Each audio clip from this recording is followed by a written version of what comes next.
Hello everyone, welcome to another weekly Outlook video. For those people who are new, welcome to the community. My name is Sharon Kessiotrades and I'm a forex trader and I trade using ICT SMC concepts. So in our today's weekly Outlook, as usual, we are going to start with the dollar index and we'll start with the weekly time frame. So if you look at the weekly time frame dollar index, of course, last week we actually wanted to see a retracement to this fair value gap here and this inversion. This is a balanced price range, but instead actually price did not do that. You can see price just tagged this volume imbalance right here, and then we had this bullish momentum. So of course last week the market was a bit slow and rangy in a way, but this is what we have. Apart from that, you can also see, okay, this is a breaker. Okay, we have this breaker here. So of course all these consecutive bullish candles, they make the breaker block, but the first candle, like in this case, is the most important one when you're counting the breaker block. Okay, now that price failed to get to this balanced price range and he got support here, as of course we are still bullish for dollar index. So let's see what we have on the daily time frame. Okay, so on the daily time frame, you can see we have this fair value gap right here, and we also have this order block here together with the fair value gap. Now, if price is not coming for this low here on the weekly time frame, then at this point I want to see price use this fair value gap here and this order block as support to push price higher. So once price gets to this daily fair value gap, we'll get to discuss that with my group and of course see how we can participate in this move to target this buy side liquidity here. So if you want to join the group, I'll put a link in the description box below. It is a trading community where we get to discuss all these price action before it happens, and that's how people get to participate in the trades that I'm watching and the levels that I'm using to take specific trades. Our draw of liquidity is this buy side liquidity right here. So let's look at USDCHF. So USDCHF and dollar index are positively correlated. So the same thing, we expect to see a bullish USDCHF. So if we look at the daily time frame, you can see so far, first of all, last week is what happened. Price tagged this daily fair value gap and we had all this bullish momentum here.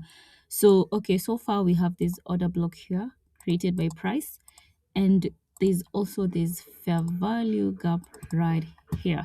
So now, of course, because we anticipate bullish movement for USDCHF, I want to see price use this fair value gap to push price higher.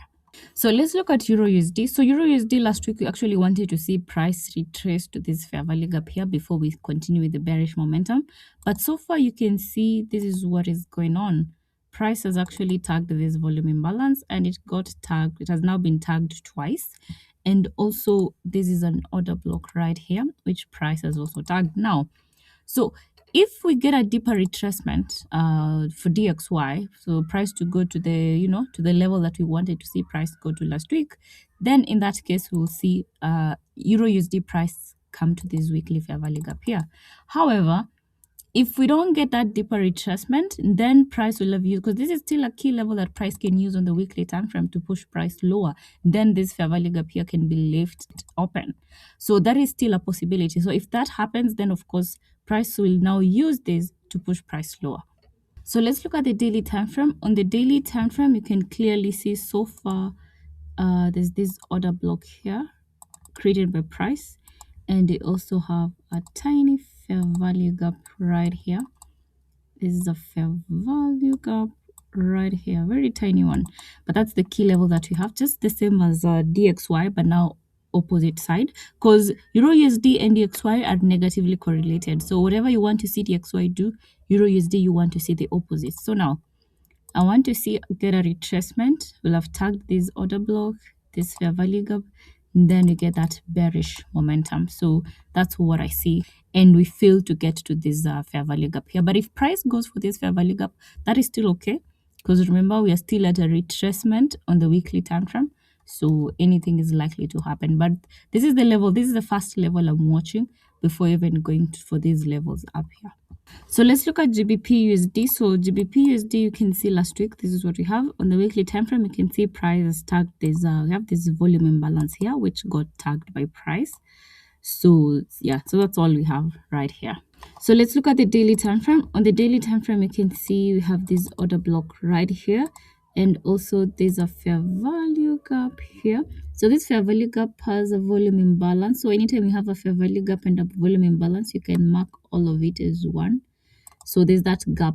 Also, there's this gap up here. So all that we can mark as one. So I'm watching that. For bearish momentum, I want to see price retrace.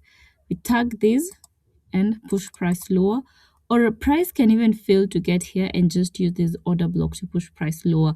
But for me, I honestly want to see price give us that deeper retracement to this fair value gap before we see that bearish momentum.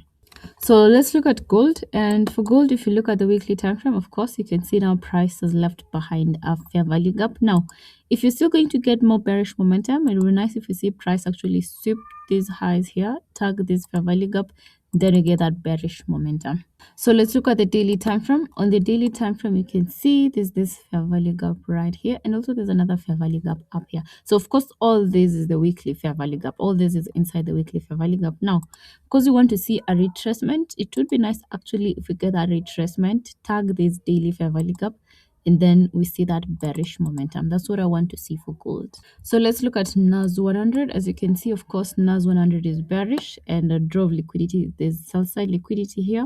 We also have this sell side liquidity right here. So let's look at the daily time frame. Of course, NAS 100 last week, it really gave us very nice price action. We wanted to see price tag this and then use it to push price lower, and you can see that's exactly what happened. Monday tagged this order block, and from there we had that bearish momentum. Now, this coming week, so far we have this order block right here, and you can see there's a fair value gap here. So for bearish momentum, it would be nice if we get a deeper retracement for price to tag this, then we get that bearish move. And drove liquidity, we have a lot of sell side liquidity. That's what I'm looking at. So that is all I prepared for this weekly Outlook video. If you have not subscribed to this channel, hit the subscribe button. If you enjoy these videos, don't forget to give it a thumbs up. I'll see you in the next one.